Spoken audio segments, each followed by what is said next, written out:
Nigel, you talked about playing with coaches in the IHL. Was that the Baton Rouge Kingfish when Pierre Maguire was your head coach? Yeah, that's a different league. I tried every league out. That was the East Coast Hockey League. That's where I started. Pierre Maguire was my head coach in Baton Rouge, Louisiana, for the Kingfish. How did that go? And you know what? Yeah. Actually, it was a pivotal point for me because I'd finished junior. I liked it so much I did under and overage, uh, and I was going to go to Canadian University. And Pierre Maguire called me, and he said, "Come on down." And he actually restored my confidence. For at that point in my career too, Pierre, had a name. He was he coached in the NHL, so it was a big deal to go play for somebody like that. And he loved me. It was, I was a coach's pet for a while. I got in a couple of fights against, at that time, he was like the Ogie Oglethorpe of these, guy named Kevin Evans. I fought him twice in an exhibition game because I beat him the first time. I had to fight him again. And Pierre loved me from then on. I was only there, I think, 2.5 months, and then I got called up to the St. John Flames of the American League and played for the biggest dick ever, Paul Baxter. Oh, Paul Baxter. I'll say his name. Really? I still can't stand him. Yeah. Why? Complete What happened? ass. You know what? It's funny because I think about if players had to go through now what I went through. Yeah, like I remember we had our rookie party, and the next day he made us do. Like, I was a rookie, and we had some good guys there, and we had to do a 2 a day for the next 2 days. And we had 7 D-men, and so he made me and Sammy Helenas, the only 2 D-men in one line. We did one-on-ones for like 20 minutes, and we were only allowed the 2 of us on one, 5 in the other line, going all the time. He just, that said, nobody bothered me mentally after having to deal with his crap. So, yeah. Because you had some tough coaches. While we're on that yeah, topic, well, the next year I had Dave Allison. Yeah, the next year I had Davey Allison. Yeah, in the IHL. And I loved Davey. He's the only coach that ever tried to fight me in practice, which was great. But it was a different time. I remember it's one day he's like, and that was the year I started fighting a ton in the IHL and whatever. And one day, just in practice, I was young and cocky, and I forget what it was. He was going over the tape. He says, "Oh, Hnidy, that's it, enough. You've been covering Casper all year. That's enough." I'm like, "Casper? What the hell?" He's like, "Ghost, Casper. You're covering no one. Casper the Ghost." So I got it. I said something to him. And he's like, "Oh, you think you're tough?" And he's like, "You want to go?" Then the veteran stepped in. But I love Davey. I've talked to him numerous times. And, those coaches after that, like you said, you go through that early in your career. Not much bothers you after. Agreed. Yorkie, have you ever almost fought a coach? Wait. Oh, yeah. Well, Nides, I'll call your Baxter and I'll raise you a Bill LaForge.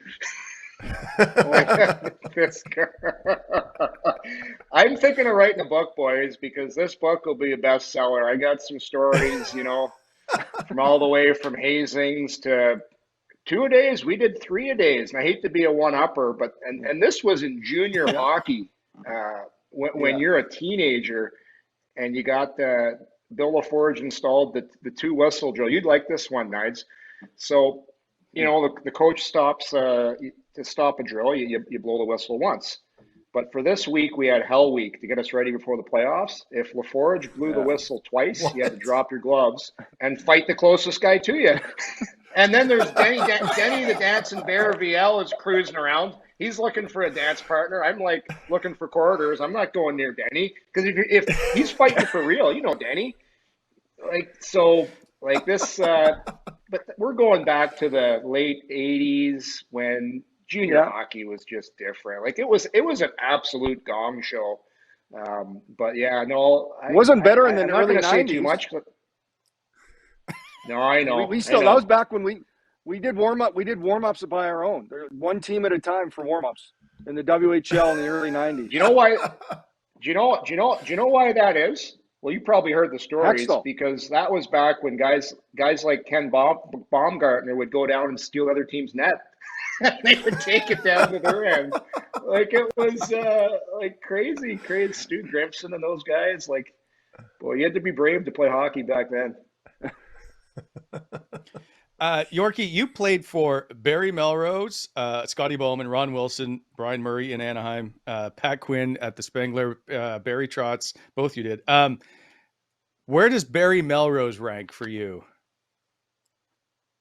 Wow, great question. I owe Barry Melrose a lot, and it's funny, as a player, you look back to which coaches kind of helped you out in your career. So my first contract I signed with the Detroit Red Wings was a 4-way contract. So I had a NHL. I'll tell you the NHL. If I made the Red Wings, I was going to make 120 grand. If I got sent down to Adirondack, it was 30.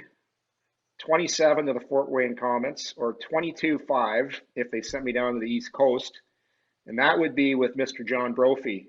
So I had plenty of incentive to stay in Adirondack. But anyway, Melrose was there, and he came to me about 2 weeks during the season, because every single day I'd come to the rink to see if my name tag was still up. And Melrose calls me to the office. He's like, "Hey, I had a bunch of points in junior." He goes, "Can you get 80 assists here in Adirondack?" And I said, "I don't know about that." He goes, "Well, they want me to send you down to the East Coast League, but I don't give a fuck." He goes, "I like you as a player, and you're staying." So Melrose kind of went to bat for me. So I got to stay there, played that entire year there. We ended up winning a Calder Cup, which anytime you win with somebody, you always have history, you always remember it. I know both you guys, Matthew won in London, didn't you? And we've all won somewhere. Knights but you has a always Stanley remember Cup. the team, the guys. Yeah. So you just remember the guys, right?